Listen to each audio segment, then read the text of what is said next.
Good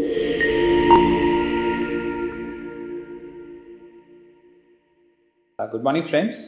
आज मैं आपसे एक बड़े इंपॉर्टेंट एंड बहुत कॉमन क्वेश्चन के बारे में बात करने वाला हूँ, और वो क्वेश्चन ये है कि how does anybody know that he और she has chronic kidney disease.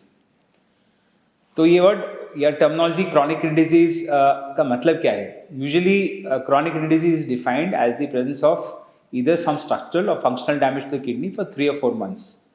तो देयरफॉर अगर किसी को ये किडनी की प्रॉब्लम 3 महीने तक कम से कम हो, तो हम उसे क्रॉनिक किडनी डिजीज लेबल करते हैं। चाहे वो अल्ट्रासाउंड में कोई एबनॉर्मलिटी निकले, चाहे यूरिन में प्रोटीन लीक हो रहा हो, चाहे उसका ग्लोमेरुलर फंक्शन रेट लो हो, any of these problems should be at least present for 3 months। Obviously अगर कोई स्ट्रक्चरल फंक्शन है, जैसे किडनी में अल्ट्रासाउंड में कोई डैमेज है या कोई प्रॉब्लम है, वो तो ऑब्वियसली फिर क्रॉनिक डिजीज में ही the patient will qualify for that. But otherwise, by definition, chronic kidney disease should be the kidney problem should be present for 3 months at least for it to be labeled as chronic kidney disease. It is very important कि we understand the symptoms of chronic kidney disease because ये symptoms often बड़े subtle होते हैं, और शायद अगर हम ध्यान ना दें तो बड़े आराम से मिस कर सकते हैं, और खास करके specially in younger patients where we don't expect to be unhealthy because of any reason, तो अक्सर ये माइल्ड सिम्टम्स मिस हो सकते हैं, और कभी कोई ये प्रॉब्लम तभी पता लगती है जब पेशेंट की डायलिसिस की नौबत आ जाती है। So what are the common symptoms that indicate that a person may have chronic kidney disease? This includes fatigue, generalized fatigue, patient may have anaemia, उसका हीमोग्लोबिन लो हो सकता है। भूख, यूजुअल अर्ली स्टेजेस में भूख में ज़्यादा कोई फर्क नहीं पड़ता।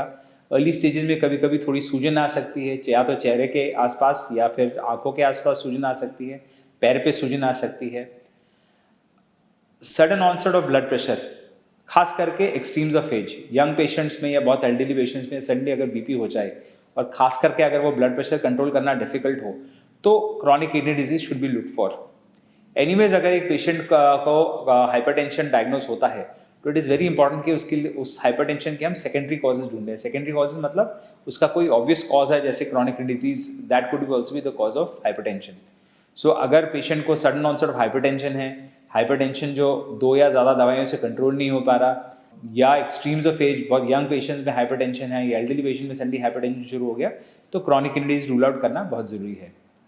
इसके अलावा एडवांस स्टेजेस में भूख कम लगना, वेट लॉस होना, very advanced stages patient may even have vomiting or nausea and we absolutely be unable to eat, and very advanced stages patient become breathless and sometimes even unconscious. Early stages में neurological symptoms में sometimes there may be alteration of sleep pattern, patient को सोने में दिक्कत हो सकती है, advanced stages में थोड़ा drowsy हो सकता है। So ये common symptoms है chronic kidney disease के। Obviously it is very important that हम early symptoms को पहचानें।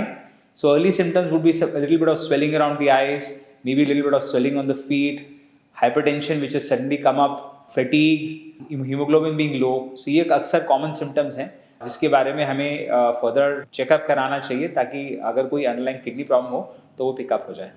Thank you.